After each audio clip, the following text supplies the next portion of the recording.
Жұма күні азан шақылған кезде дейді Алла тағала тастаңдар дейді, бүкіл бәрін тастаңдар дейді.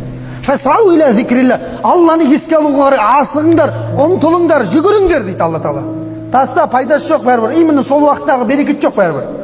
Көрдіңіз ба? Сол мінекей жұма күні, жұмамен қаннен қаперсіз өмір сүріп жатқан ағайындарға айтып қойыңыздар, жұма күні айналайын, ей, бір сағат барып қайт бар Құдайға. Ана ризығыңды беріп жатқан сол Құдай ғой саған. Қаласа қысып тастайды ризығыңды ал. Сосын барып келесің. Обязательно қысқан кезде келу керек емес шығар Құдай. Қыспай тұрып келу керек шығар. Алла кең кезіңде еске алсай мені дейді. Мен сен таршылыққа түскен кезде өзім ақ шығарып алам дейді. Біз наоборот істейміз да былайына. Қадалған кезде Құдайды еске аласың, сосын шығу қиын болады да оның. Көрдіңіз ба? Именно ұрынған кезде мешіт керек болады, Құдай керек болады да, оған дейін керек емес ана шаруаң бәрі жүріп тұрған кезде.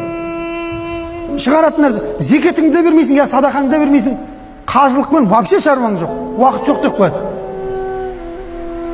Уақыт жоғыңды көрсетеді Құдай тағала, бір күні бір жеріңді ауыртып тастаған кезде қалай больницада 20-30 күн жатқанын білмей қаласың. Құдаймен ойнауға болмайды, құлшылықпен ойнауға болмайды. Ойыныңды осып алады. Құдай осатын болса, адам жөндей алмайды деп баяғыда Абдуғаппар Садидан еді марқұм. Құдай ұратын болса, адам оны жөндей алмайды дейді. Соқсап, ұрмай тұрып келу керек. Келмеген кісілерге айтып қоясыздар деп жатқан ғой.